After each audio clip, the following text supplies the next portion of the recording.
Daylight, my MVVs, welcome. Now, it is true that sometimes you really need to take the bull by the horn. And, report making the rounds right now on social media is that the Ooni of Ife has gone to summon elders, to summon the wives. Now, they say when they summoned the wives were, of course, hoping that it was going to be something positive because the entire time there been this celebration of goodness in the palace, after Olori Toby gave birth to those twins. And during that celebration, you could see how much they celebrated. Everybody celebrated, but I think one of the major reasons why they celebrated so much was that this was going to turn the event of things around the palace. But not knowing that the Ooni of Ife was not still going to give up on this issue of Queen Naomi returning back into the palace. Now, report reaching us right now is that they summoned the wives, and when they summoned the wives, that these elders, before the Ooni of Ife, they were telling the wives that they had given them 3 months from January till this time to make provision so Oni can pay for places for them to stay. That if they don't, the women who are unwilling to do that, who are basically unwilling to obey their husband, might may put themselves in a place where they'll be willing to take a divorce and leave. And they said there was a lot of panic because these elders have not spoken like this before. Sorry, these elders have not spoken like this before. And say that they now started panicking, and they said one of them just stood up and spelled it out the way it was supposed to be. That if they refuse to obey Kabiesi, that means that they are ready to leave. That look, in their tradition, a king does not just get up and ask their wife to leave. They said that is something that is not traditional. Yes, they said it's not part of their tradition. And they said in the Yoruba custom, Oni of Ife's father cannot send his wives away. That is not done like that in their custom, especially in the royal family. But the elders can sit and make a decision for those women who are giving the man issues. They might decide on what to do. So right now, you see that with everything, this move that Naomi just made, getting all upset, and you all know how Naomi is. If Naomi gets very upset, she's not listening to anybody, and she's going one-way traffic. She doesn't listen. And apparently, Oni is trying to avoid that at all costs. Oni doesn't want that to happen again. It has happened before. It took him 9 months to even try and get it to where it is right now. And so these elders are saying that the women who are not ready to leave the path, who are not ready to move and to obey Kabiesi, will have to leave the palace. And that was what they said in front of Ooni of Ife with his own authority.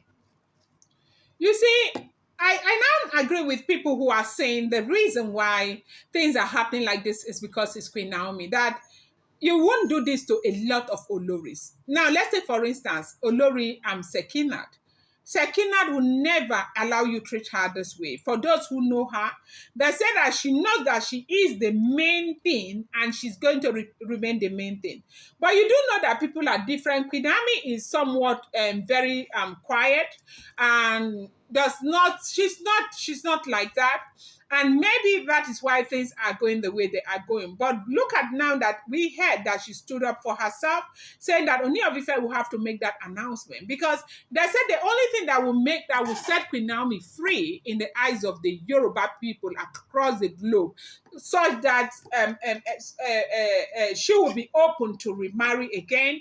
Men will not be afraid to come close to her, is when the Oni, once the ritual is done, Oni opens his mouth to say that Queen Naomi is free to get married. That when that happens, he will bless Queen Naomi and tell Queen Naomi to go and, marry, do whatever. That is the only way. But if Oni does not do it, that Yoruba people, they are afraid of having anything to do with Oba wives, that they don't like it at all, that is almost something that is not part of their traditional religion and all of that. And so when Naomi stood her grounds that Oni will have to make that announcement and give her the freedom so she can go and live her life. If she wants to get married, she should get married. Ooni of Ife, they said he started running against time. Kitty kata, with due respect, to come and make this announcement. Remember, Olori Naomi told him, allegedly, now hear me say for hear Ramo, that he will have to spell out where she stands clearly and make it, happen, or give her the go ahead, give her the freedom, and announce that she is free to get married. So obviously, Oni is thinking that there is one man somewhere, which of course there might be, because we've heard time and time again that she's had a lot of suitors and she is not interested, she's not going, she's not giving in, and all of that. Maybe, just maybe, she's not giving in because the coast is not clear. Maybe she's not giving in because she wants to go back to her husband. Maybe she's not giving in because she still loves her husband. Maybe she's not giving in because she is a woman of God. There are a lot of factors, but the fact that these factors are there does not mean that Kabiyesi will continue to go on and on and on. We need to understand that Nami is also a human being. She is a woman. She may be young right now. She's not going to remain young forever. And she doesn't have all the time in the world. Tadenikawo needs a sibling. And if Oni is not ready, why not? If not, no be me. Now, we are hearing that this announcement that the Ooni of Ife made has not, been taken well by some Oloris who are in the palace, and also some elders, that immediately he finished talking, some of them who were supposed to wait to,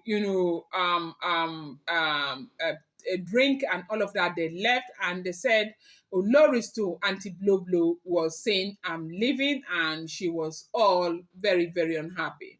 You know that for the wives, one of the major reasons why they do not want Queen Naomi in the palace is because of the fact that she is insisting she's not going to stay in the palace with them.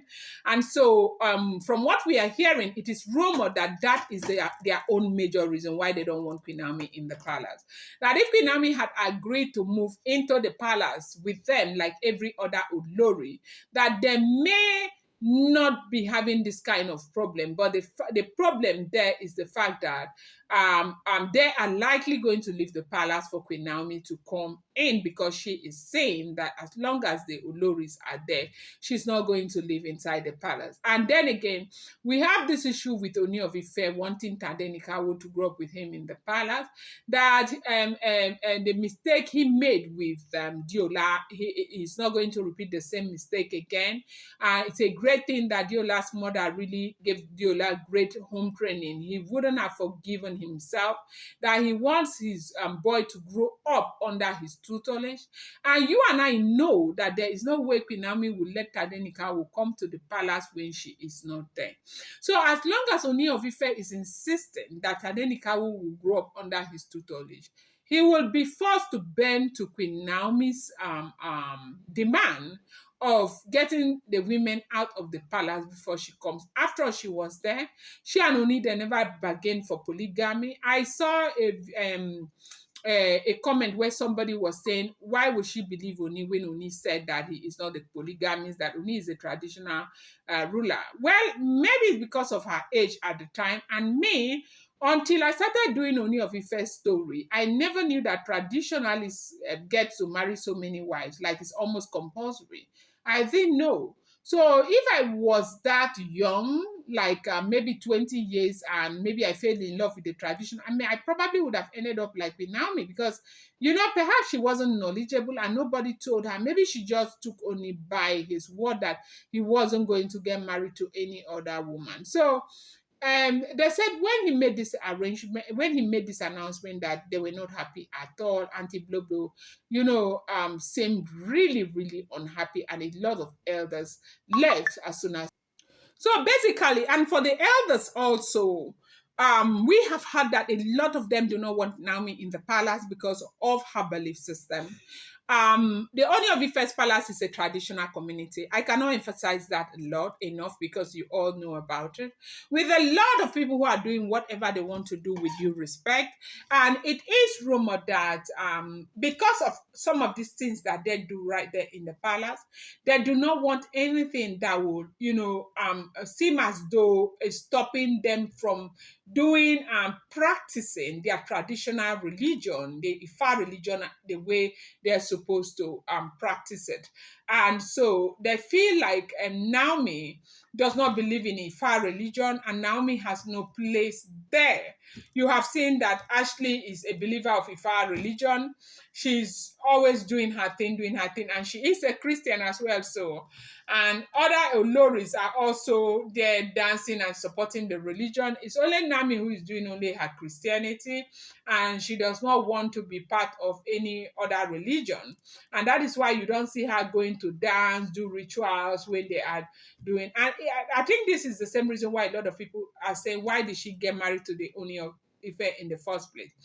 But it is what it is right now. And they said these people do not want Queen Naomi in the palace. And that is why, or that was why, when the Ooni of Ife made that announcement, they were very, very shocked, and they were very unhappy that Oni has gone back to that thing which they thought that Oni had dropped, that Oni wants to bring Naomi, not just as his Olori, as Yeye Oluwa of the source.